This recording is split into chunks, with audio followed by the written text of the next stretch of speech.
Então, pessoal, como combinado, né, a gente vai falar de Inconfidência Mineira, que foi o que foi mais votado. Falar de Tiradentes, de Inconfidência Mineira, que é o 21 de abril, ele é muito significativo para o mineiro, principalmente, né? E aí vamos entender um pouquinho. Apesar que, assim, a Inconfidência Mineira, ela tem informações não tão estreitas, mas bem parecidas com a da Chibata de 1910, que é muito assim, muito compactada. Então, vai ter informações que, isso aí já ouvi falar e tudo, né? Mas vamos lá. Inconfidência ou conjuração mineira? Inconfidência é aquele que trai a confiança de alguém. Conjuração é a conspiração contra a autoridade estabelecida. Então, os mineiros, para se defenderem no julgamento da Inconfidência, utilizaram o termo inconfidência, que eles traíram a confiança do rei. Já os portugueses, para acusarem, usaram que eles eram conjurados, eles estavam conspirando contra o rei. Essa é a diferença, mas é a nomenclatura, termos. E aí a gente vai ter a Praça da Independência, tanto que assim, a conspiração, né, por assim dizer, a Inconfidência Mineira, ela vai ter uma representação tão forte na Independência que a Praça do Tiradentes, ela vai se chamar Praça da Independência em quase todo o século XIX. Só quando em 1894, quando vai inaugurar o monumento do Tiradentes, é que passa a se chamar Praça Tiradentes. Esse fortalecimento do 21 de abril, nós temos aí, lembrando a morte, né, o enforcamento de Tiradentes em 1792, 21 de abril de 1792 no Rio de Janeiro, Brasília, a inauguração, JK, que é mineiro, 1960, 21 de abril, Tancredo Neves, mineiro, a morte dele, 1985, tudo colocado como 21 de abril. E colocado assim, associando a esperança a essas pessoas. Lembrando também que o Tiradentes, ele não vem de uma família pobre, ele vem de uma família rica. A família dele tinha escravos, mexia com mineração e tudo mais. Porém, os pais morreram muito cedo. E aí, Tiradentes vai morar aos 11 anos com o tio, que era dentista. Toda a riqueza, as propriedades foram perdidas devido a dívidas, já que eram crianças. E aí, o porquê da formação de dentista do Tiradentes. Mais tarde, ele vai se alistar à capitania de Minas Gerais. E aí ele se alista na tropa da capitania de Minas Gerais, se tornando alferes, que era o título que se dava aos militares. Nomeado comandante em 1781, no destacamento dos Dragões, na patrulha do Caminho Novo, que era a rota de escoamento de Minas Gerais para o Rio de Janeiro. Quando se fala do destacamento dos Dragões, você percebe aí um certo status que ele alcança, né? E o Tiradentes, ele chegou a participar de prisão de salteadores nesse Caminho Novo, tá? Que estavam salteando, roubando o ouro que por ali passava. E Tiradentes começa uma indignação ao domínio português quando ele fica insatisfeito por não conseguir uma promoção na carreira militar. E aí ele se torna só alferes, perde a função de comandante e ele vai pedir licença à cavalaria em 1788 e vai morar no Rio de Janeiro. Quando ele chega no Rio de Janeiro, havia problemas de abastecimento de água.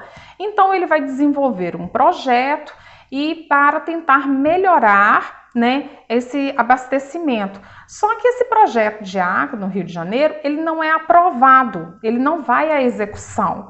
Aí acabou, a decepção de Tiradentes é a maior, né, que ele não tinha conseguido promoção militar e também, né, tentando um projeto e não é aceito. Ele volta para a Vila Rica e vai se juntar com os padres e com a elite. Nesse tempo, lembrando que no tempo que ele ficou no Rio de Janeiro, ele teve um romance com uma dona de casa de pasto. O que é casa de pasto? É um estabelecimento que oferece almoço e jantar. e vai ficar muito tempo sendo chamado assim, quase todo o século XIX, tanto no Brasil quanto em Portugal. Vai passar a se chamar restaurante muito mais tarde com a influência dos franceses, tá? Quando ele chega em Vila Rica, ele vai estar se envolvendo com Cláudio de Manuel da Costa, que é um antigo secretário do governo, com Tomás Antônio Gonzaga, que é um ex-ouvidor da comarca, com Inácio José Alvarenga Peixoto, que é advogado e é minerador e grande proprietário de terras na comarca do Rio das Mortes, que é sede da vila de São João del Rei. Então nós temos aí pessoas extremamente ricas e de importância. O Antônio Gonzaga, ele vai ser uma referência, né, na elite intelectual e política. O Inácio José na questão econômica. E aí eles utilizavam de saraus. Eles faziam esses saraus porque o Cláudio Manuel da Costa ficou como poeta, o Tomás Antônio Gonzaga também ficou como poeta. Eles vão utilizar dos saraus para estar conversando e estar passando as ideias, as informações dos inconfidentes. Havia os 2 padres e mais 2 coronéis também. Entre esses coronéis, um estava envolvido com um processo sobre a venda de 2 cavalos para o seu regimento. E essa cobrança estava acontecendo na Receita da Fazenda. A exploração começa a ser acirrada, né, dentro principalmente de Minas Gerais, que vai sentir muito mais devido às minas de ouro e diamante. O Brasil vai receber esses impostos de Portugal, mas Minas vai sentir muito mais. Então eu tenho o quinto que passa a ser cobrado, que é 20% de tudo que era explorado, e aí vem a ideia do quinto dos infernos. Aí vem o termo, né? A derrama vai vir logo depois para assegurar 100 arrobas anuais. O que acontece? A derrama é um imposto sobre outro imposto. Qual imposto seria esse? O quinto. Porque se ele não fosse completo, dava o direito dos dragões, né, que são os militares de Portugal, de invadir a casa das pessoas e ir pegando os bens dela até completar os impostos. As casas de fundições, elas foram criadas para não haver o que? O contrabando do ouro em pó, em pepita e tal. Mas lembrem-se que as casas de fundição, a primeira foi criada em São Paulo, aí tem Taubaté, tem outros lugares. Vila Rica, ela vai ser criada em 1728, 1736 ela é extinta, 1755 ela é restabelecida. Talvez porque o Marquês de Pombal, devido ao terremoto, possa ter, né, estabelecido para conseguir mais firmeza. Os motivos mais acentuados da Inconfidência Mineira foi a exploração política e econômica exercida por Portugal, a derrama e, para piorar, a questão do contrabando. Porém, o que acontece? O governo da Capitania de Minas Gerais, o que ele não contava, não relatava as cartas para a coroa, era que o rombo maior vinha de propina, sobre a propina que era desviado dinheiro dentro da própria capitania, que era cobrada dos proprietários e ali aquele dinheiro era desviado. Esse sim era um rombo maior do que o contrabando. Os objetivos dos inconfidentes eram qual? Independência em relação a Portugal, implantar uma república onde a capital seria São João del Rei e liberar indústrias. As indústrias não eram liberadas, as manufaturas aqui, porque Dona Maria I, a rainha de Portugal, estava presa às negociações e ligações à Inglaterra. E tinha também o interesse de criar uma universidade pública em Vila Rica. Talvez por isso, mais tarde, a Escola de Farmácia e a Escola de Minas. Muitos estudavam em Coimbra, Minas Gerais, então traziam esses ideais, essas informações, os ideais liberais. E aí tem-se um caso que cartas a Thomas Jefferson dos Estados Unidos, né, recente Estados Unidos, teria um estudante carioca mandado essa carta pedindo ajuda aos Estados Unidos para a independência aqui, que era na Inconfidência Mineira. E aí, só que assim, a gente tem, entre os historiadores, a opinião se divide se essas cartas realmente foram escritas e enviadas ou não. Esse estudante, ele utilizava o pseudônimo de Vendek e o nome dele era José Joaquim Maia. Antes que o levante ocorresse, que ele foi marcado para 15 de março de 1789, o que aconteceu? Eles foram deletados por Joaquim Silvério dos Reis, Basílio de Brito e Inácio Correia. Todos eles queriam perdão da dívida. E aí entregaram os companheiros. A primeira sentença condenava os 11 à morte, condenava 11 à morte, e outros seriam mandados para a África. Depois foi modificado, apenas Tiradentes morreria, sua cabeça teria que apodrecer na praça, né, que era o Morro da Quitéria, e o seu corpo esquartejado, as partes distribuídas no Caminho Novo, do Rio de Janeiro até Minas Gerais. A casa de Tiradentes foi queimada, salgada.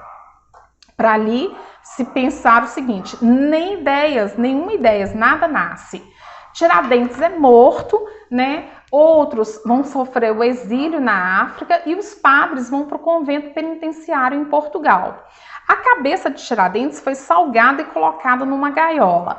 Aí nós temos a questão, né, das hipóteses, das diferentes visões, dos contextos diferenciados, que é o quê?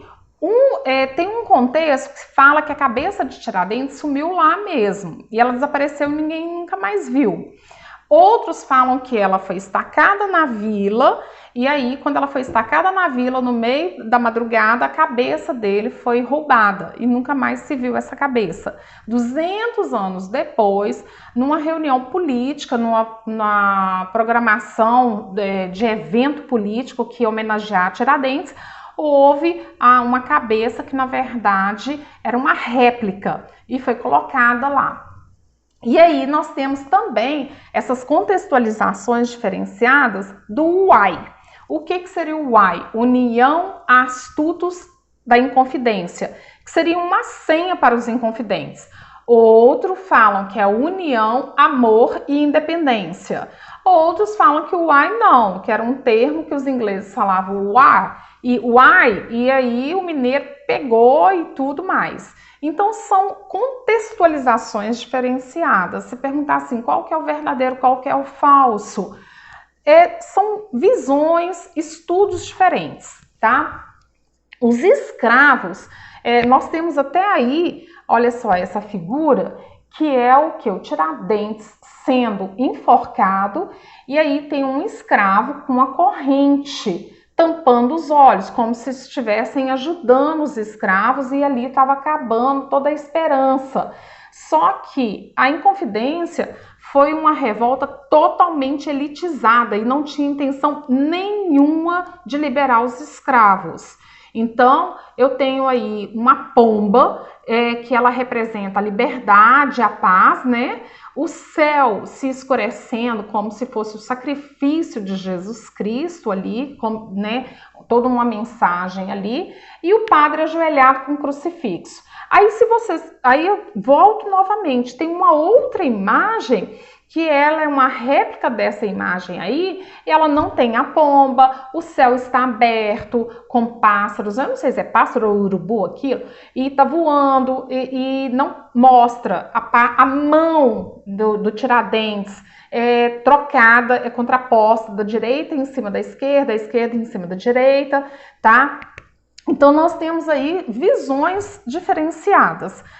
1882, os republicanos criaram um clube de Tiradentes. 21 passou a se mobilizar grupos políticos, intelectuais e opiniões diversificadas. Em 1889, na proclamação da República, Tiradentes é elevado, considerado como um herói nacional, patrono cívico, e ele se torna patrono tanto dos policiais militares quanto dos policiais civis. A ideologia é muito mais positivista, né, do Augusto Conte, e na proclamação da República busca uma figura de Tiradentes que ela é bem associada a Jesus Cristo ou um sacrifício, por quê? Jesus Cristo ali totalmente, Tiradentes totalmente barbudo, cabeludo e tudo. Ele era um militar, não muito naquela época seria aceito o quê? Um discreto bigode. E o que ocorre? Ele tá todo cabeludo e barbudo. Aí fala assim, não, mas ele ficou 3 anos na prisão lá no Rio de Janeiro. Mas não, naquela época tinha que se raspar a cabeça e a barba porque eles tinham medo da infestação de piolhos. Então, para que não houvesse piolhos, tinha que ter cabeça raspada e barba raspada, todos os detentos. E aí, em 1930, Getúlio Vargas vai extinguir o feriado de 21 de abril. Só que por pressões políticas e intelectuais, em 1933 ele volta atrás. O 21 continua sendo um feriado. Em 1965, ditadura. Castelo Branco vai declarar o 21 de abril uma data nacional, feriado nacional, e o nome do Tiradentes ele vai ser escrito no livro dos heróis da pátria. Então você percebe aí o que? O Joaquim da Silva Xavier se torna um herói da pátria. E o interessante é que naquela época do Tiradentes, ele foi considerado subversivo. E agora nós estamos numa ditadura onde um ditador considera, né, não aceita nenhuma crítica ao governo e aí considera o subversivo daquela época como um herói. E é exatamente esse assunto que a gente vai estar discutindo no próximo vídeo, que é o que? A ditadura. Ela foi um assunto, né, solicitado por uma amiga querida, filha de uma grande amiga, e ela pediu especificamente o ato institucional número 5. E esse vai ser o nosso próximo tema. Eu espero vocês no próximo. Muito obrigada pela paciência. Não deixem de dar o joinha, por favor. E ó, tchau, tchau. Fiquem com Deus. Muito obrigada.